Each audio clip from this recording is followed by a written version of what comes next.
자, 오늘 설교 말씀은 데살로니가 전서 말씀입니다. 데살로니가 전서인데요. 데살로니가는 어디쯤에 있는 거냐면 마게도니아 지역에 있습니다. 마게도니아 지역이란 이렇게 되어 있죠. 설명을 해드릴게요. 마게도니아는 여기가 지금 이렇게 바다가 있는 걸 아시죠? 이스라엘이 이렇게 있고 무슨 바다라 그러면 잘 모르실 테니까 바다가 이렇게 있는데요. 여기에 요 지역에 터키가 있는 건 아시죠? 터키가 있는데 이쪽으로 이렇게 넘어오면 그리스도 있는데 그리스가 여기 있는데 여기 로마가 이렇게 있고요. 지금 이탈리아가 있는데 여기 그리스의 위쪽으로 이렇게 올라가면 여기 지역을 뭐라고 얘기하면 마게도니아 지역이다 라고 얘기합니다. 그러니까 유럽이 터키에서부터 시작된다면 유럽에 진입하는 쪽이 되는 그 입구에 있는 아주 중요한 지역입니다. 그러니까 유럽 전도를 하기 위해서는 반드시 마게도니아 지역을 지나야 하는데 바울이 2차 전도 여행 때 이곳에서 세 안식일에 걸쳐서 전도했습니다. 그리고 그 결과 교회가 세워졌는데 그 지역이 데살로니가 지역입니다. 의미들을 아시겠죠? 이제 위치를 이렇게 잡고 가시면 훨씬 편합니다.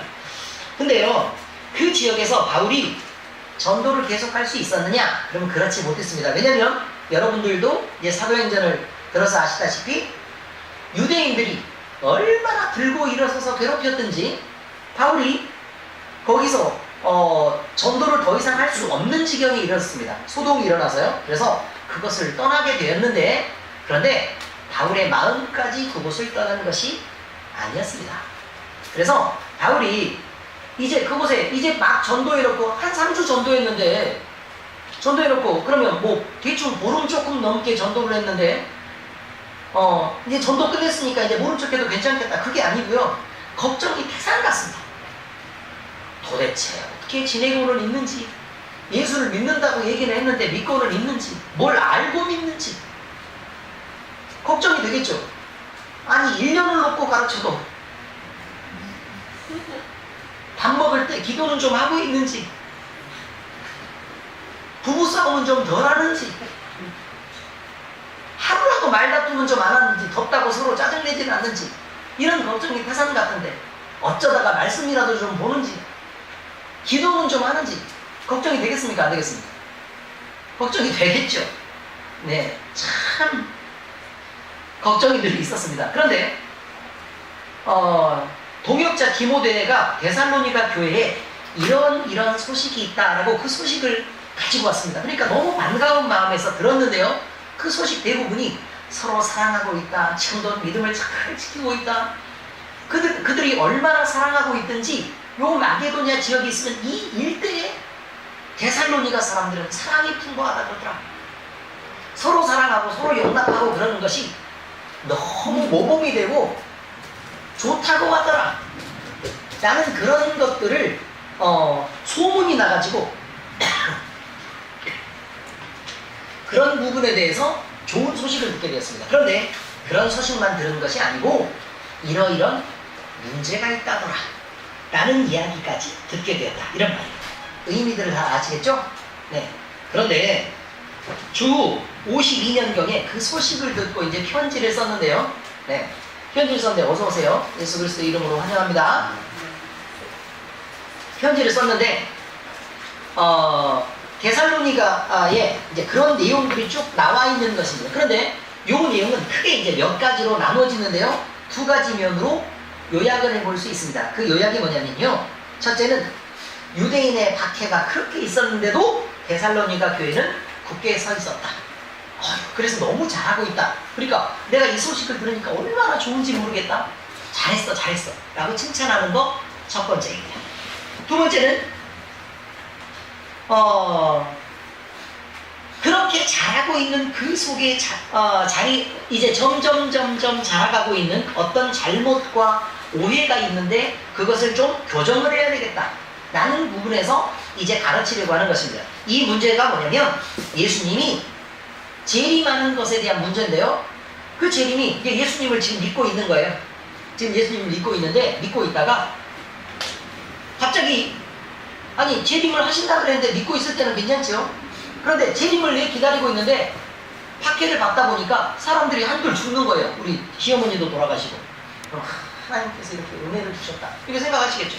시어머니가 돌아가셨을 때 그렇지 않겠습니까? 친정엄마가 돌아가셨을 때 이렇게 하나님은 이렇게 시험을 주시나 그런 생각을 하시겠지만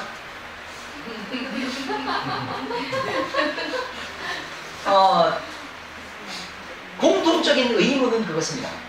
예수를 믿다가 사람이 죽으면 그럼 이 사람들은 어떻게 되냐?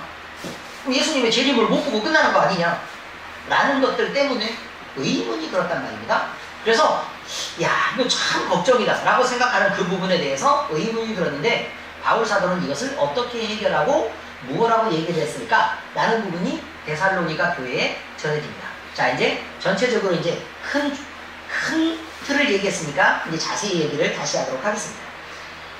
지금 데살로니가 교회에게 이제 안부 인사를 앞쪽에서 하고요. 그 다음에 그 뒤편에 이제 뭐라고 나오냐면 데살로니가 교회는 여러 가지 상태가 있다라고 얘기하는데 첫 번째 데살로니가 교회 상태가 지금 현재 어떤 상태냐면 믿음의 역사와 사랑의 수고와 그리스도에 대한 소망의 인내를 갖고 있는 교회가 되었다. 이렇게 얘기하니까 바울이 막 신나는 거예요. 아시겠죠? 근데 그런 얘기를 들었다. 그러니 얼마나 좋냐라고 얘기하고 있습니다. 그런데 바울이 데살로니가 교회에서 또 지금 여기 보내는 편지에서 증언하고 있는 것은 복음이 말로만 들어가서 거기에서 멈춘 것이 아니고 복음은 능력을 갖고 움직이고 있었고 큰 확신으로 택함을 받은 교회로 서가고 있었다 라는 것을 듣게 됐어요. 기가 막힌 일이죠. 그냥 보름여를 전도를 했을 뿐인데 보름 남짓을 전도했을 뿐인데 생각해보세요. 믿음의 역사와 사랑의 수고와 그리스도에 대한 소망의 인내를 가진 교회다 이렇게 되었고 그 다음에 그 복음이 말로만 끝난 것이 아니라 능력으로 나타나고 그 복음이 큰 확신으로 택함을 받은 교회까지 성장하도록 그렇게 되었으니 얼마나 전도한 사람 입장에서는 기가 막히게 즐거움이 있겠습니까? 세상에 목동 토다이에 가서 먹으면 이렇게 즐겁겠습니까? 아니면 롯데호텔 뷔페에 가서 먹으면 이렇게 즐겁겠습니까? 이런 행복들이 있게 되었다 그 말입니다. 그런데 이 교회가 무슨 원래부터 그리스도의 복음을 아는 교회였느냐? 그럼 그렇지 않다는 얘기예요. 이방인으로 구성되어 있었는데 그 이방인들이 그 복음의 소식을 듣자 모여들었고 그 모여들 때 복음을 영접했을 때 자기들이 그 전에 섬기고 있었던 모든 우상들을 다 털어버리고 하나님께로 돌아왔습니다. 그런데 그 돌아온 것이 가볍게 그냥 돌아와서 나는 그냥 예수님을 믿겠다 라는 것으로 그렇게 끝나는 게 아니고 이 사람들이 얼마나 교회 안에서 서로 사랑하고 아끼고 돌보고 섬겼는지 그 지역에 소문이 나가지고 야 데살로니가 교회는 사랑으로 충만하고 사랑이 넘치는 교회라고 이렇게 믿는 사람뿐만 아니라 믿지 않는 사람들까지도 그렇게 다들 알고 있는 교회가 되었으니 얼마나 신나겠습니까? 하나님이 기뻐하실 것입니다. 자, 그 다음에 이제 이런 내용에 대해서 참 기쁘고 고맙다, 참 잘했다, 하나님도 너희를 기뻐하실 것이다 이렇게 쭉 얘기를 하고 나서요 그 다음에 사도 바울이 자기에 대한 변명을 다시 시작합니다. 이제 그 다음 구절에 대한 내용입니다. 그런데 사도 바울에 대해서 여러 가지 비평하는 사람들이 있었습니다. 그러니까 사도 바울이 에이 무슨 저희 사도냐 이런 얘기에 대해서 얘기했죠. 근데 어떤 얘기를 했냐면 사도 바울이 교훈을 전하고 있는데 그 교훈은 간사하고 부정하고 뭔가 속임수가 좀 있어. 딱 들을 때는 옳은 것 같은데 듣고 나면 있잖아 느낌이 좀 이상해. 이런 얘기를 하더란 말입니다. 어떤 얘기인지 아시겠죠? 네, 그렇게 얘기하는 사람들도 있고 그 다음에 바울이 있잖아 우리 자꾸 비유 맞추려고 자꾸 그래 우리 끌어들이려고 이게 사람을 기쁘게 하기 위해서 복음을 전한다는 그런 얘기가 있었습니다. 그런데 그런 얘기들도 있었고요. 그 다음에 어떤 사람들은 또 얘기하기를 야 이렇게 왜 우리한테 이렇게 잘하려고 그러지? 이상하다. 바울이 이상하게 막 이렇게 우리한테 너무 잘하는데 말을 막 우리 듣기 좋게 막 이렇게 하는 것은 우리한테 아부하는 거 아닐까? 이런 거죠. 그럼 뭐 때문에 아부를 해?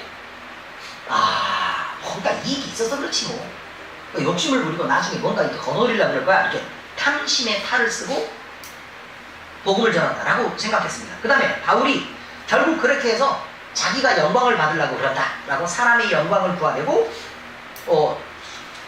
그렇게 복음을 전하고 있다. 이게 전체적으로 정리하면 이렇습니다. 간사하고 부정하고 속임수가 있다. 또 사람을 기쁘게 하고 아첨하는 말과 탐심의 탈을 썼고 사람의 영광을 구하려고 그랬다. 라고 이렇게 여러 가지로 바울 사도의 복음 전하는 것에 대해서 지적하는 것에 대해 바울 사도는 그렇게 얘기합니다. 거룩하고 옳고 흠이 없이 나는 행했다. 그러니까 하나님 중심으로 복음을 전했다 라고 말하고, 내가 전한 교훈은 하나님이 부르신 자들을 하나님 앞에서 합당하게 행동하게 하기 위해서 그렇게 가르쳤던 것이다 라고 얘기합니다. 어떤 의미인지 아시겠죠? 네, 그러니까 그 사람들이 얘기하는 것에 대해서 일종의 변론을 하고 있습니다. 여러분, 교회가요, 살아갈 때 우리가 성도로 살아간다는 건 참 그렇습니다. 물론 우리가요, 평소에는 때로 우리가 이쁨 받기 위해서 뭐 잘하기도 하고, 그 다음에 안 찍히려고 뭐 중간에 가야 되니까 뭐 이렇게 뭐 행동하기도 하고 그러는 것들도 충분히 있는 것도 압니다. 그러나 언젠가는 내가 갑자기 성령의 감동에 대해서 내 마음에 벅차서 내가 이렇게 살면 안 되지, 좀 잘해야겠다 라고 생각해서 어쩌다 그렇게 한 번쯤 할 때가 있잖아요. 그래요, 안 그래요? 할 때가 있죠. 근데 그때도 예전같이 비판하면 되겠습니다. 근데 우리를 모두 아는 게 아니지 않습니까? 그럼 다른 때는 비판을 받아 마땅해도 우리가 하나님 앞에서 정말 바르게 우리 마음을 돌이켜서 행동할 때는 그렇게 비난을 해서는 안 되죠. 여러분도 그럴 때가 있으면 다른 사람도 그럴 때가 있다는 걸 잊으시면 안 됩니다. 그러므로 그때 실수하지 않으려면 평소에도 비난하고 비판하지 않아야. 교회 비난하고 비판하면 아픕니다. 상처를 입게 되고 넘어지게 됩니다. 여러분이 다른 사람한테 힘이 되지는 못할지언정 방해가 되어서 되겠습니다. 그러지 마시기를 예수 그리스도의 이름으로 축복하면서 말씀드립니다. 네, 이것들은 우리가 교회된 입장에서 서로를 아끼고 사랑하는 일이 얼마나 소중한가라는 것을 표현하고 있습니다. 자, 그리고 데살로니가 교인들이 바울의 말씀을 받을 때 하나님의 말씀으로 받았는데 그것이 그렇게 받지 않았으면 교회가 이렇게 멋지게 설 리가 없겠죠. 그렇죠? 그런데 바울은 데살로니가 교회를 방문을 하고 싶어 했습니다. 나는 가서 진짜 꼭 보고 싶은데 이런 느낌 들겠죠? 그렇죠? 벌써 우리 꼬맹이 하나가 태어났습니다. 꼬맹이 하나가 태어났는데 가서 보고 싶은 마음이 있지만, 그렇죠? 갈 수가 없는 지경이라면 그럼 우리가 마음으로라도 축복하고 그렇게 해야 되겠죠. 어떤 의미를 아시겠습니까? 그러니까 마찬가지입니다. 바울 사도도 가고 싶은데 자기 처지가 안 돼서, 우리가 좀 잘 못하고 우리가 좀 온전하지 못해가지고 볼 수 없는 지경에 만약 이르렀다 뭐 이렇게 되었습니다. 그러면요, 우리가 우리 자신들을 돌아보고 우리의 모습을 바꾸고 위에서 떨어져서라도 기도하는 모습을 갖는 것이 중요합니다. 바울 사도 역시 그렇습니다. 데살로니가 교회에게 그렇게 했습니다. 그리고 자기는 갈 수 있는 환경이 못 되니까 사랑하는 동역자 디모데를 보냈습니다. 그런데 디모데가 데살로니가 교회에 도착하자 데살로니가 교회 교인들은 바울 사도를 영접하는 것처럼 영접하고 그가 하는 말들을 하나님이 주시는 말씀으로 받고 또 거기에 대해서 충성을 다한다는 말이 또 다시 복으로 들려지게 되었습니다. 그래서 너무 즐거웠습니다. 이렇습니다. 자, 그러니까 여기에 몇 가지 지적이 있습니다. 예를 들어 제가 어디에 가서 전도를 했다고 가정합니다. 박 목사가 전도를 하러 갔습니다. 그런데 제가 거기에 갈 수 없는 지경에 대해서 다른 전도사님 한 분을 이렇게 파송을 해서 거기에서 설교도 하고 또 믿음으로 이렇게 잘 성장할 수 있도록 가르쳐라 라고 얘기했더니 너무 잘하고 있는데 거기서 충성으로 봉사하고 거기서 너무너무 이제 하나님께 충성하는 자들로 잘 자라게 됐단 말입니다.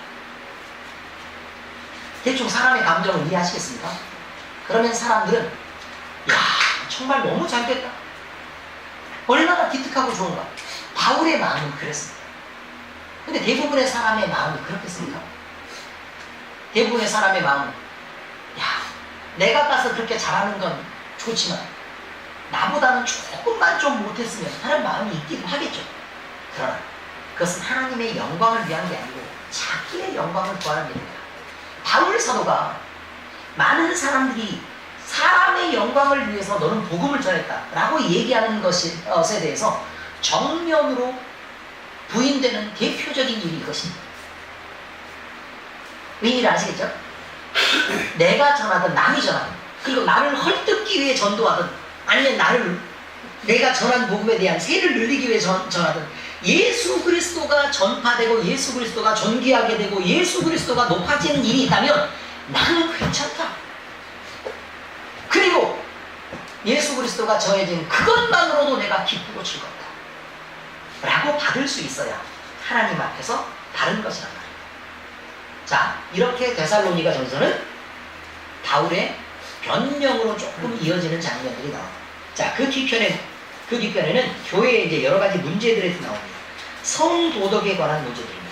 이방 땅에 있다 보니 정결한 관념도 없고 그 다음에 하나님 앞에 정결해야 된다는 관념 역시 없습니다. 그러니까 순결을 지킨다는 말이 무슨 말이고 그 다음에 거룩하다라는 말이 무슨 말인지도 모릅니다. 그러니 이방신들을 섬겨서 막 사람들은 다 난잡하게 성생활을 즐기고 있고 이렇게 하다 보니 성도덕에 관한 문제가 생기지 않을 수가 없습니다. 이때 사도 바울은 얘기합니다. 하나님이 우리를 부르신 것이 그렇게 너희에게 부정하게 살라고 부르신 것이거나 그게 아니잖아요. 하나님은 거룩하고 순결하기 위해서 너희를 부르신 것이 아니다. 이것입니다. 그러므로 여러분이 있는 삶 속에서 여러분의 아내를 서로 사랑하고 존귀하게 여기는 것을 잊지 말아야 한다. 이렇게 충고하고 있습니다. 오늘 성경 말씀 부분에 있는 거 보셨죠? 네, 그렇게 나와 있습니다. 또 다른 부분이 있습니다. 성도의 사회 속에서 행동하는 문제들입니다. 행동하는 문제들에 대해서도 여러분이 서로 사랑한다는 것을 충분히 들었습니다. 그러니까 이 일에 대해서 참 내가 기쁜데 서로 더 많이 사랑할 것을 권합니다. 성의를 다해서 이 일을 더 사랑하도록 노력하십시오. 뭐 이런 것입니다. 아시겠죠? 그리고 엄청 중요한 문제에 대한 지적이 있습니다. 뭐가 있냐면 이렇게 되어 있죠. 또 너희에게 명한 것 같이 조용히 자기의 일을 하고 너희 손으로 일하기를 힘써야 한다. 이는 외인에 대한 단정히 행하고 또한 아무 궁핍함이 없게 하려 함이라. 자, 어떤 문제가 있냐면요. 예수를 믿으면 재림을 기다리고 있었습니다. 그러니까 재림을 기다렸던 성도들의 대표적인 문제들이 뭐냐? 일을 안 하려고 그런다는 거예요. 교회에 모여가지고 그냥 그저 교회에 모여가지고 하나님 앞에 예배하고 기도하고 이런 일을 서로 사랑하고 이런 일을 힘썼을지 몰라도 일을 안 하려고 한단 말입니다. 일을 안 하려고. 그러니까 여기에서 문제가 생겼습니다. 교회는 점점 그럼 가난해져 가겠죠. 그렇죠? 언제 예수님이 올지 모른단 말이에요. 그러니까 열심히 일하면서 손으로 부지런히 일을 해야 되는데 일을 안 하려고 그런단 말이에요. 집에서도 그렇습니다. 집에서도 꼭 소파에 앉아서 바로 옆에 있는 리모컨이 이렇게 있는데 굳이 옆방에 있는 성원아! 성원아! 그렇게 해서 오면 저기 리모컨 좀 이라고 얘기하는 엄마나 아빠가 있을 수 있단 말입니다. 그렇지 않습니까? 그렇죠? 여러분, 손이 부지런히 움직여야 합니다. 그리고 뭐라고 그러냐면 아유, 엄마는 열심히 일했잖아. 내가 오늘 상황에서 은혜 받는 줄 알았다. 그런 일이 충분히 있을 수 있단 말입니다. 물론 잘 들으셔야 합니다. 자녀를 키우시는 분들은 잘 들으셔야 합니다. 자녀를 키울 때요, 우리 가정이 모두 함께 일해서 꾸리는 가정이라는 걸 가르치셔야 합니다. 아이들도 그 한 명의 구성원이어서 반드시 일을 분담해야 합니다. 아이에게 공부만 시키고 너는 이 일 하지 마. 좋지 않습니다. 교육에 나쁩니다. 청소를 할 때 자, 우리가 함께 하자 라는 게 중요해요. 엄청 중요한 일입니다. 아무리 아무리 아들이 뒤에도 너는 가서 공부해. 엄마가 청소할게. 된다고요? 안 된다고요? 안 됩니다. 가정의 일을 할 때는 함께 해야 돼. 요리를 할 때, 접시를 놓을 때, 상을 닦을 때, 식사를 준비할 때도 같이 움직여야 합니다. 중요한 것입니다. 나중에 그 아들이 장가가면 미움받습니다. 손 하나 까딱하지 않았어. 그럼 되겠습니까? 아니면 이 바보가 손 하나 까딱하지 않는 여자를 위해 종으로 살게 됩니다. 둘 중에 하나면 되겠습니까? 서로 돕고 함께 사는 세상을 꿈꿔야 합니다. 중요합니다. 하나님은 이렇게 같이 일하는 것을 얘기합니다. 어른과 아이도 마찬가지입니다. 나는 어른이니까 일을 덜 해야 된다. 안 됩니다. 어른일수록 움직여야 됩니다. 뼈가 굳어가고 있습니다. 근육이 멈춥니다. 안 돼요. 움직이셔야 합니다. 그래야 몸이 굳는 걸 막을 수 있습니다. 예수 그리스도의 이름으로 부지런히 움직이시기를 축원합니다. 네, 그래서 자기의 건강도 지키고 가족들끼리 불화하는 그런 일들도 막아야 합니다. 열심히 아무리 사랑해서 하는 일이라도 가사노동이 만만한 일이 아닙니다. 가정에서 열심히 일을 움직이시기 바랍니다. 손이 부지런해야 합니다. 함께 청소하시고 함께 정리하고 또 함께 식사를 마련하고 또 같이 노력하고 함께 일하고 이런 것들을 열심히 함께 하셔야 합니다. 움직이지 않는 것들, 하나님의 뜻이 아닌 것을 기억하셔야 합니다. 바로 그런 부분을 지적하고 있습니다. 또 교회에 와서도 마찬가지입니다. 교회에 와서도 어리다 그래서 또는 나이 들었다 그래서 안 움직이시면 안 됩니다. 각자 할 일들이 있는 걸 아셔야 합니다. 우리 교회는 특별히 나이가 들면 기도하는 일에 더 힘쓰는 일로 부탁을 드렸습니다. 열심히들 일하시고 또 열심히 기도하시고 찬양하고 묵상하시는 일도, 그 다음에 교회 안에 봉사하시는 일도 자기가 할 수 있는 범위 안에서 부지런히 찾아하시기 바랍니다. 그러면 하나님이 그 하나님을 위해서 움직이는 그 손에 복을 내리고 궁핍함이 없게 하실 것입니다. 중요합니다. 뿐만 아닙니다. 우리가 여러 가지 일들을 행합니다. 여러 가지 일들을 행할 때 우리가 직장에서 생활하는 거, 그런 거 들어보셨습니까? 직업소명서. 못 들어보셨어요? 하나님이 직업을 허락하시는 것도 하나님의 뜻과 하나님의 영광을 위해 그 자리에 두신 것이다, 그 말입니다. 그러므로 그 자리에서 하나님 앞에 충성을 다하고 또 사람들 앞에 그 권세함에 복종해서 최선을 다해서 열심히 일해야 합니다. 뒤로 놀고 농땡이 피우고 그러면 안 됩니다. 주인의식을 갖고 열심히 일해야 됩니다. 여러분이 직장인입니까? 그럼 직장에서 여러분의 회사가 잘 되게 하기 위해 최선을 다하셔야 합니다. 이것이 하나님의 뜻입니다. 아시겠죠? 뿐만 아닙니다. 부모 있게 행동해야 합니다. 여러분이 직원이면 회사가 여러분들 때문에 봉급을 주느라고 손해를 보고 회사가 그것 때문에 점점 망해가고 있다면 그것은 여러분이 할 일을 다 하고 있지 않는 것입니다. 여러분의 직장을 위해서 기도하시기 바랍니다. 잘 되길 위해서 기도하셔야 합니다. 중요한 것입니다. 그래서 봉급만 또박또박 타먹는 걸로 좋아하지 마시고 여러분 때문에 여러분이 속한 직장이나 여러분이 속한 기업 복받기 위해서 기도하셔야 합니다. 뿐만 아닙니다. 사원으로 살 때에도 그렇게 해야 되지만 사장으로 살 때도 마찬가지입니다. 여러분들이 그냥 무작정 저도 한때 기업을 운영했을 때가 있습니다. 뭐 기업이랄 것도 없고 그냥 운영했을 때가 있는데 몽땅 다 퍼주고 말았습니다. 그랬더니 회사가 순식간에 사라지고 흔적도 없이 사라지고 그냥 혼자 남게 되었습니다. 많은 욕과 짐과 함께 혼자 남게 되었습니다. 목사를 보고 그 어리석음을 배우시기 바랍니다. 절대 저렇게 행동해서는 안 돼야 됩니다. 규모 있게 해야 됩니다. 그래서 적당한 만큼 지나치지 않게 적당한 만큼 수고하고 지나치지 않게 이유를 남기고, 왜냐면 그것을 하나님이 주신 기업이니까 그 소득을 남기는 것이 원칙입니다. 일을 했으면 그 소득을 남기는 게 원칙입니다. 그리고 그 소득을 통해서 먹고 살라고 하나님이 그 기업을 주신 것입니다. 손해보고 일하는 거 절대 안 됩니다. 누구를 보고 배우라고요? 목사님을 보고 꼭 배우셔야 합니다. 그것은 하나님의 뜻이 아닙니다. 일을 할 때 점점 나아져가야 합니다. 나에게 내가 처한 위치에서 무슨 말을 하는지를 잘 들으시고 이것들이 적용되시는 분들은 꼭 마음에 기도하고 작정하시고 하나님 앞에 때로 필요하다면 금식도 하시면서 그 규모를 살펴보시기 바랍니다. 뿐만 아닙니다.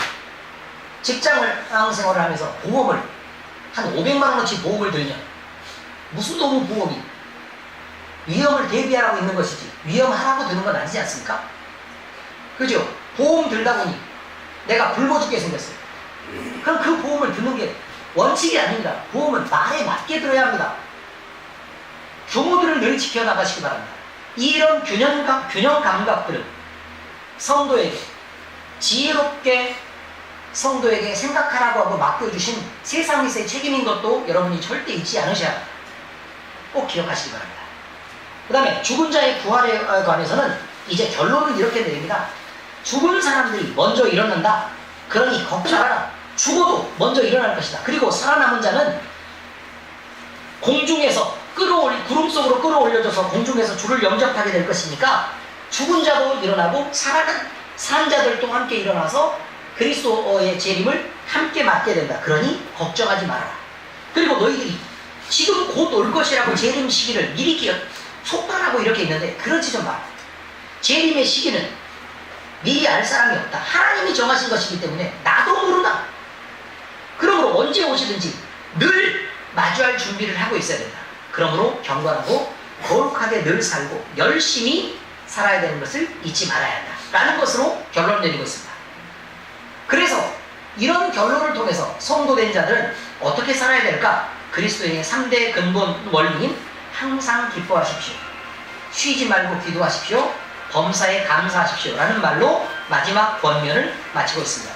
이렇게 해서 여러분이 성령 안에서 어떻게 살고 지내야 될지 꼭 기억하셨다가 하나님께 영광이 되고 세상 속에서 하나님이 우리에게 허락하신 이 세상 속에서도 늘 기쁨과 즐거움으로 또 하나님이 주신 기업을 통해서 때로는 조금은 누리고 하나님 앞에 섬기고 봉사하고 하는 일들을 그런 기업을 만들어 나갈 수 있도록 지혜롭게 잘 행동해 주시길 예수 그리스도의 이름으로 축원합니다. 이 일을 위해서 하나님이 우리를 부르셨습니다. 기도하시겠습니다. 하나님 아버지, 우리에게 오늘 데살로니가 전서의 말씀으로 우리를 가르치시고 은혜 받게 하시니 감사를 드립니다. 우리는 다른 사람들을 우리의 기준에 놓고 판단하며 비판하기를 좋아합니다. 그러나 신앙 안에서 우리 각 사람이 이런 문제들을 고쳐야 할 것을 알기에 하나님 앞에 이런 문제들을 내어놓고 도움을 구합니다. 우리를 고쳐주시옵소서. 또한 우리는 몸이 게을러서 남이 해주는 것을 통해 대우받는 것을 먼저 원하고 내가 먼저 몸을 움직여 행동할 줄 모릅니다. 궁핍함을 면하고 세상에게 손가락질 당하지 않도록 부지런히 자기의 할 일을 다 하고도 남을 도와주는 손길들 되게 하시옵소서. 우리가 신앙 안에서 받은 기업들을 통해 하나님 앞에 영광 돌리게 하시고 그것들을 통해 삶의 평안을 누리게 되는 지혜로움을 또한 갖게 하시고 우리가 균형 감각을 잃지 않게 하시옵소서. 또 삶의 규모를 정하고 늘 단정하며 모든 일에 사람의 지혜만 동원해서 계산대로 하는 일을 멈추게 하시고 지혜롭게 하나님의 지혜를 의지하는 자가 되도록 우리의 모두의 삶을 도와주시기를 바랍니다. 우리가 믿음으로 들은 말씀대로 살아갈 때 성령 하나님이 도우시며 결단하고 하나님을 의지할 때에 믿음에 합당한 열매를 맺게 하시옵소서. 우리를 사랑하시고 구원하신 우리 주 예수 그리스도의 이름으로 기도합니다. 아멘.